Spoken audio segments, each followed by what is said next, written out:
Assalamualaikum.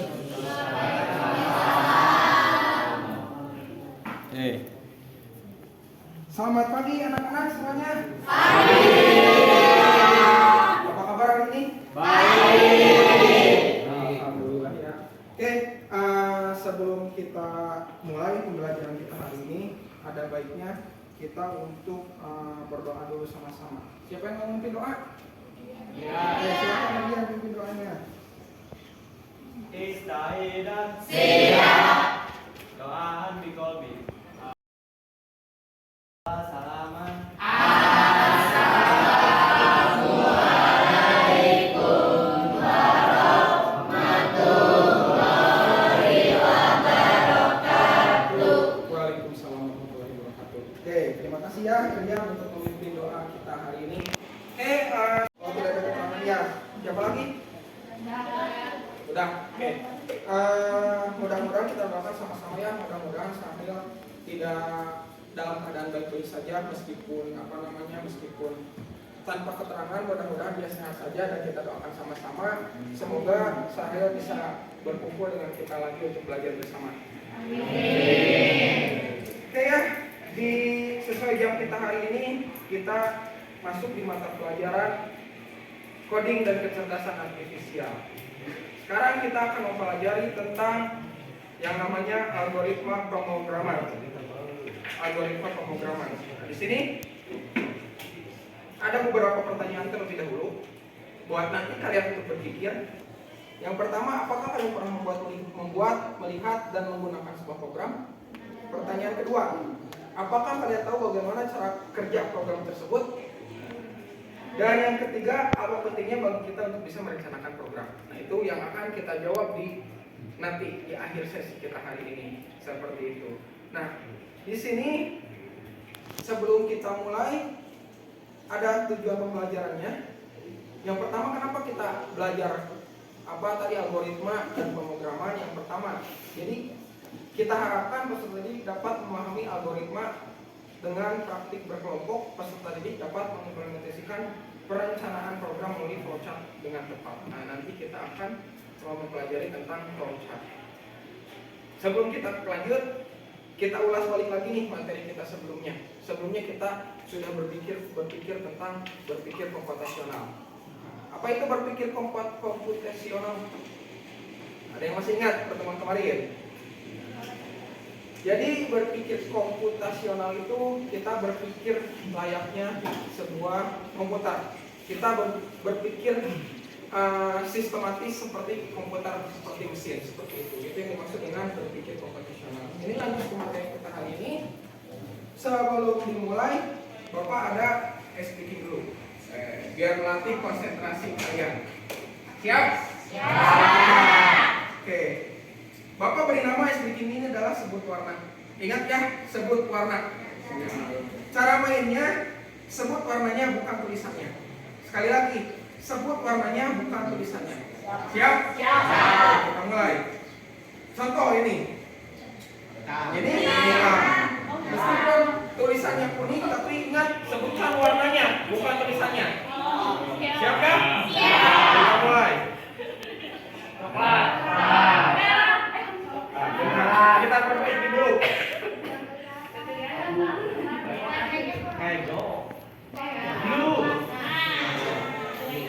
Jelas ya? Kita ulang lagi.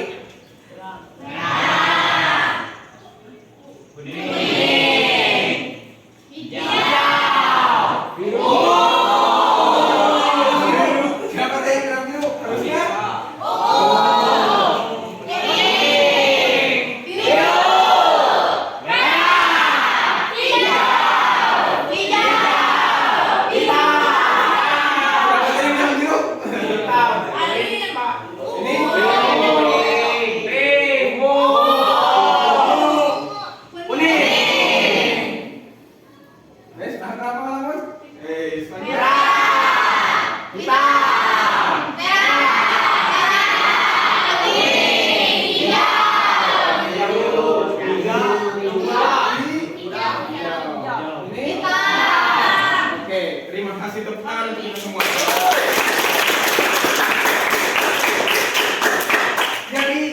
tadi speaking barusan itu fungsinya untuk melatih konsentrasi kita. Jadi kita jangan terkecoh jangan ke kalau istilah zaman sekarang tuh jangan ke distract ke hal-hal lain, kita fokus ke tujuannya. Begitupun ketika kita belajar, kita harus fokus ke tujuan belajar kita, jangan terganggu oleh yang lainnya. Kalau misalkan ada teman yang ganggu, ada teman yang gimana, kita fokus saja ke tujuan kita belajar itu untuk apa. Itu tujuan pembelajaran tersebut. Oke, sebelum dimulai, di sini Bapak mau menayangkan sebuah video. Apa itu algoritma? Algoritma merupakan bagian paling dasar dari semua software.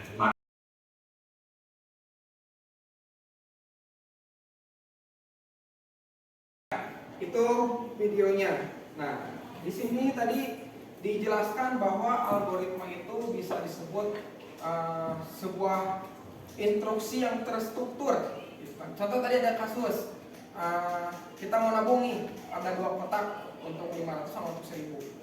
Ketika kita dapat uang 1000 otomatis masuk ke kotak A. Kita dapat 500 otomatis masuk ke kotak B. Nah, itulah algoritma. Contoh sederhananya, ketika kita kehidupan sehari-hari lah, ketika kita berada di kehidupan sehari-hari, contoh konkretnya, contoh realnya itu, contoh ketika kalian mau masak telur, langkah apa dulu yang mau diambil? Kita masuk dulu telurnya, terus gimana? Masukin dulu minyaknya ke wajan, gitu kan ya. Panaskan, nyalakan kompor, panaskan, setelah cukup panas, masukkan telurnya, lalu dibalikkan. Nah, itu sebuah algoritma, jadi terstruktur. Mau mungkin kan ketika kita mau masak telur, ceritanya mau bikin telur goreng tapi tadi fokuskan masukkan saja telurnya penuhkan wajan, nggak mungkin kan, namanya juga kita goreng telur. Nah, itulah yang disebut algoritma, sebuah instruksi yang terstruktur. Itu yang dimaksud dengan algoritma. Nah, sebelum kita lanjut lagi, hasil tadi video yang kalian simak, ada yang mau memberikan pendapat gak? Atau ada pertanyaan gak seputar video tadi? Sebelum kita lanjut nih, ada yang mau berpendapat tentang video tadi? Ya, silakan kalau ada, boleh ditanya. Jadi tadi dijelaskan juga ada yang namanya flowchart. Pernah dengar istilah flowchart? Pernah belum? Ada yang udah, ada yang belum. Yang pernah dengar istilah flowchart, apa itu flowchart? Siapa tadi yang bilang pernah? Apa itu flowchart? Mungkin masih malu-malu ya. Oke, di sini Bapak jelaskan lagi ya. Flowchart itu bisa dibilang sebuah desain dalam sebuah program. Cuma desain jangan kita artikan desain seperti kita mendesain gambar, mendesain rumah. Atau kita ambil bahasa lain, flowchart itu sebuah perencanaan program. Sebelum kita langsung masuk program, ke tadi disebutkan ada PS Code. Kalau PS Code itu kan kita langsung install input perintah-perintahnya, kita langsung coding. Kalau pakai flowchart, kayak tadi ada sebuah grafik-grafik yang menyimbolkan flowchart tersebut. Oke, sebelumnya di sini Bapak mau memperkenalkan aplikasi yang bernama Logarithm. Di sini aplikasi untuk pembuatan pembuatan flowchart. Di sini kita bisa membuat flowchart. Kita simulasikan dulu. Tadi jelas gambarnya? Jelas. Kita ubah dulu modenya biar kelihatan. Nah, kalau kayak gini jelas nggak? Jelas. Oke. Ini adalah Logarithm, aplikasi untuk membuat flowchart. Di dalam flowchart seperti di video tadi dijelaskan ada beberapa fitur, cuma yang tadi hanya dasar-dasarnya. Di sini ada lebih detail. Untuk simbol-simbolnya tadi di sini sudah dijelaskan. Untuk jenjang-jenjang seperti ini adalah input dan output. Yang bentuknya seperti ini merupakan deklar. Deklar itu mendeklarasikan bahwa data yang kita akan input itu aplikasinya datanya apa. Di deklar ada beberapa data, ada integer, ada real, ada string, ada boolean. Kalau integer, sifatnya apa integer? Tadi di video dijelasin. Integer itu untuk nilai yang bulan. Kalau real, bisa pakai koma gitu kan ya 0, sekian. Kalau string teks, string yang berbasis teks. Kalau tadi di video itu varchar, di video dijelaskan varchar. Kalau di logaritma ini string. Lalu boolean yang mempunyai dua kemungkinan benar dan salah atau true and false. Begitu. Itu di declare. Selanjutnya di sini ada kontrol. Kontrol di sini ada pengandaian. Kalau tadi di video dijelaskan pengandaian, di sini ada if, ada for. If itu kemungkinan-kemungkinan. Ketika ya seperti apa, ketika tidak seperti apa. Itu di kontrol. Lalu ada looping atau pengulangan, ada will, for, do. Di sini Bapak akan mensimulasikan sebuah program. Contoh misalkan kita mau buat program untuk menampilkan apa ya? Misalkan suhu tubuh. Kita ingin menampilkan suhu tubuh.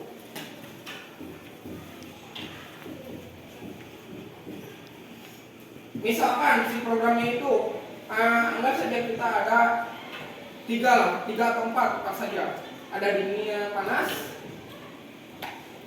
sangat panas, ada sangat panas, ada panas, ada sedang, ada dingin, yang terakhir sangat dingin. Sangat dingin.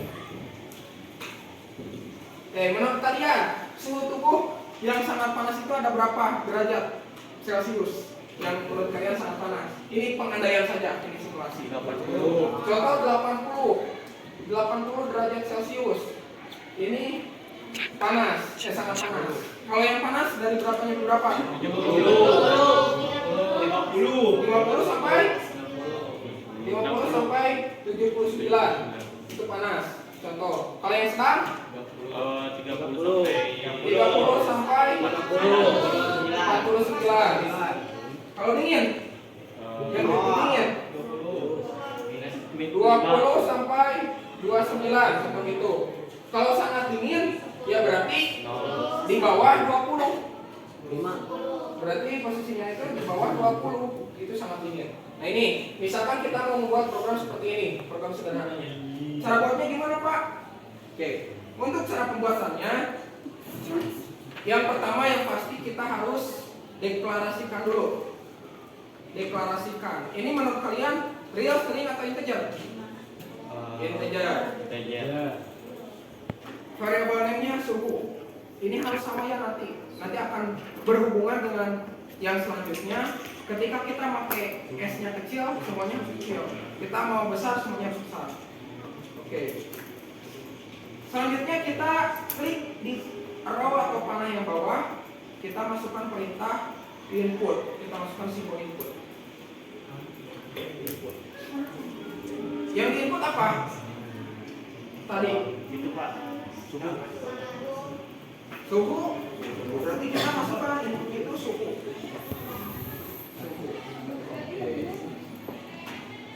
Tadi jelasnya ketika kita anggaplah ketika kita masak telur, yang pertama kali kita ambil apa? Telurnya. Ini juga sama. Ketika kita mau ngitung suhu tubuh, berarti yang diinputkan apanya? Suhunya. Nah, selanjutnya karena di sini ada beberapa kemungkinan, ada beberapa pengandaian. Di sini kan ada di atas 80 sangat panas, dia panas terus sampai ke sangat dingin. Berarti kita menggunakannya pengandaian yang if, yang tadi jika sudah if. Di sini ada if true false. Di sini ada true false. If-nya kita isi dulu. Artinya jika suhu lebih besar dari, misalkan lebih besar dari 80,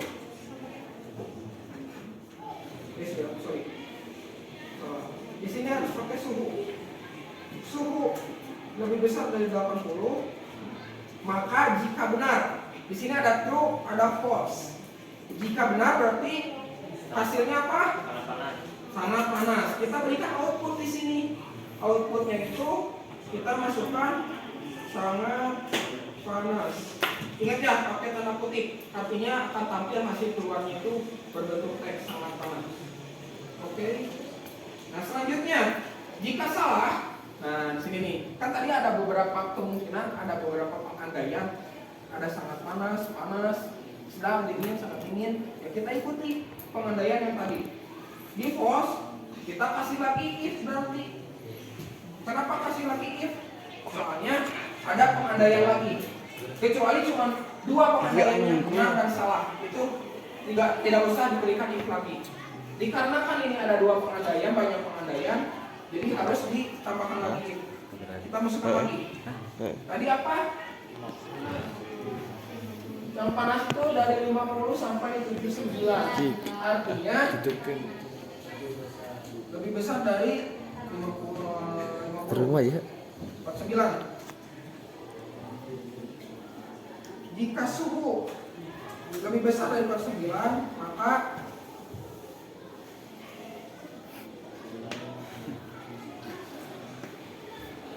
jika lebih dari 49 tapi kurang dari 80, makanya ininya ternyata apa? Panas.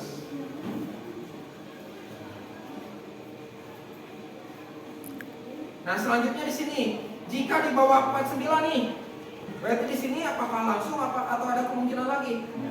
Ada kemungkinan lagi. Berarti ini diisi apa? Di sini diisi if lagi. Kita berikan lagi sesuai soal yang tadi. Sedang sekarang, jika lebih besar dari 29. Kenapa Pak 29 dan 30? Soalnya ini kan lebih besar dari 29. Kalau kita ngisinya, kalau lebih besar dari 30, ketika kita ngisi pas 30 itu nggak akan terbaca.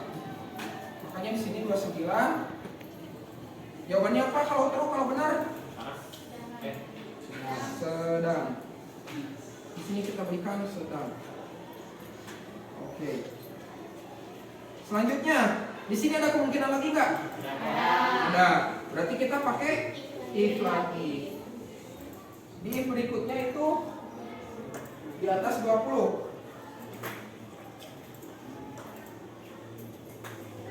Suhu. Jika benar maka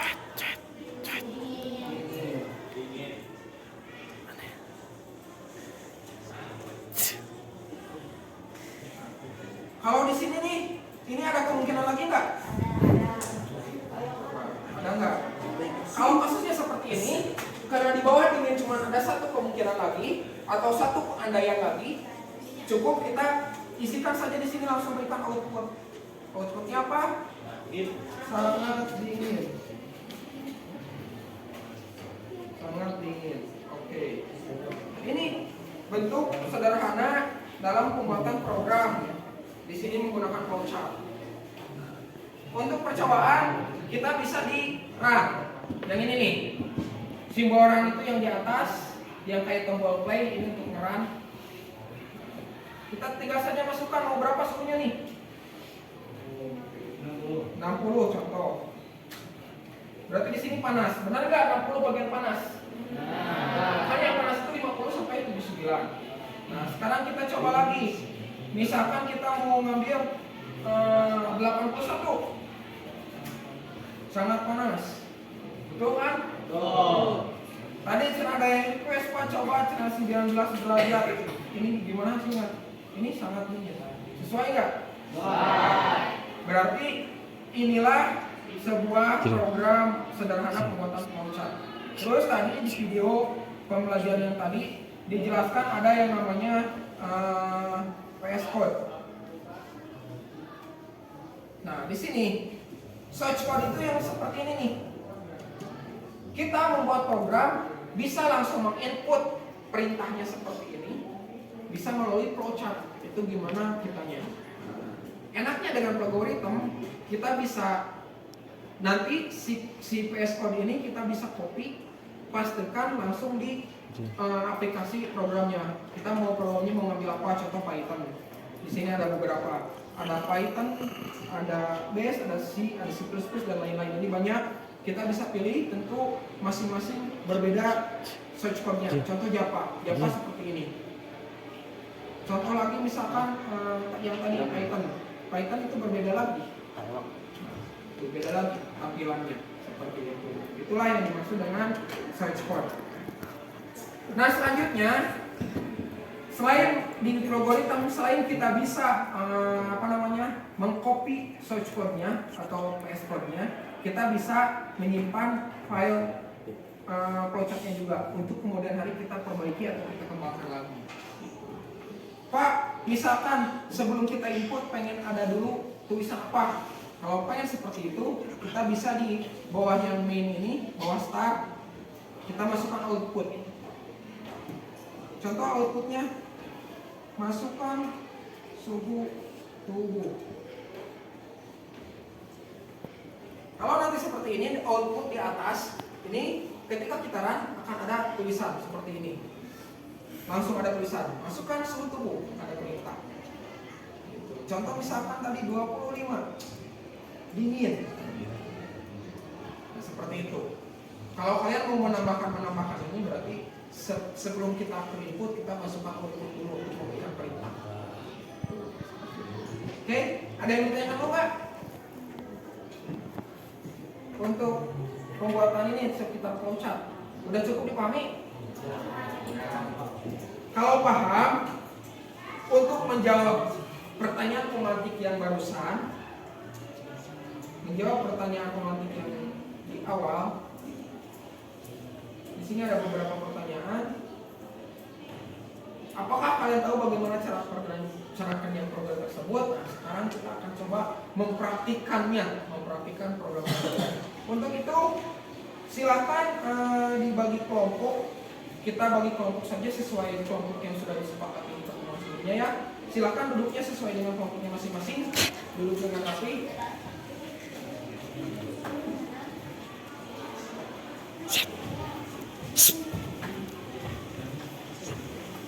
Untuk kelompok 1 kita bisa di komputer sebelah sana. Ini kelompok 2, kelompok 3, kelompok 4. Siapa nih? Untuk tugasnya di sini Gantian. ada LKPD-nya, ini LKPD-nya kelompok. Kalian bisa diskusi dulu mau bikin program apa nih ke depannya. Untuk tugasnya semuanya perhatiin dulu. LKPD kelompoknya yang pertama kalian deskripsikan si program yang akan kalian buat. Yang kedua, gambarkan flowchart-nya di lembar kedua. Setelah itu buatkan flowchart-nya di aplikasi algoritma, lalu kalian simpan. Setelah disimpan, kirimkan filenya di bawah. Dan setelah selesai kalian bikin perwakilan kelompoknya untuk mempresentasikannya ke depan. Siap ya? Ini kelompok 1 yang mana? Boleh.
Kenapa orang-orang semua itu gagal bisa jalan coba?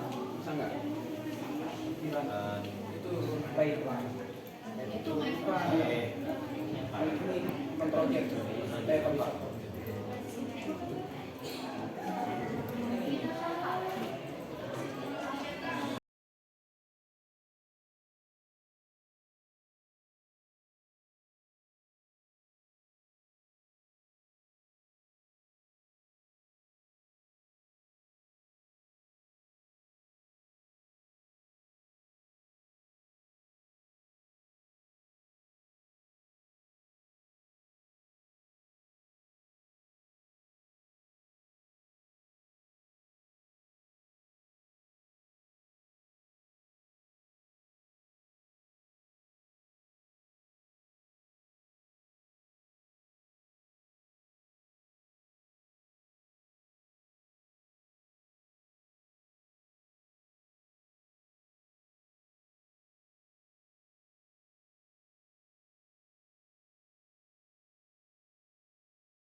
Ini berhubung waktunya udah mau habis, untuk sekarang save dulu terus kirimkan ke Bapak. Setelah di save, pertemuan kita presentasikan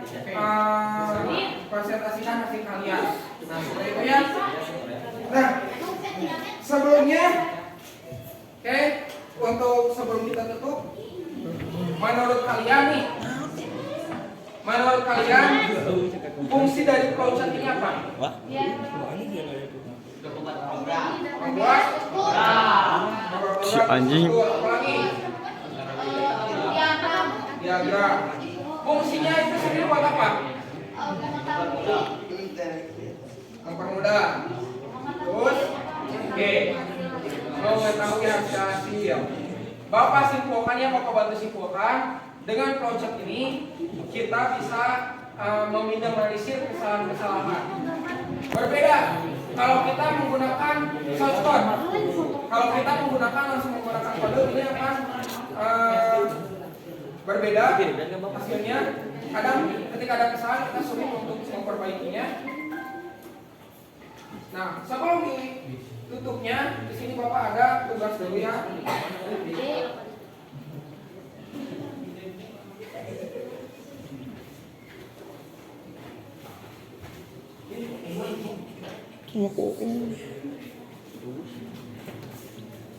Di sini ada, silakan sebelum dimulai. Tadi kan yang tadi, oh ya, LKPD yang tadinya kumpulkan. Kalau udah di sini ada LKPD individu, ini masing-masing ya. Silakan masing-masing orang untuk mengerjakan, bisa di scan atau bisa diketik linknya.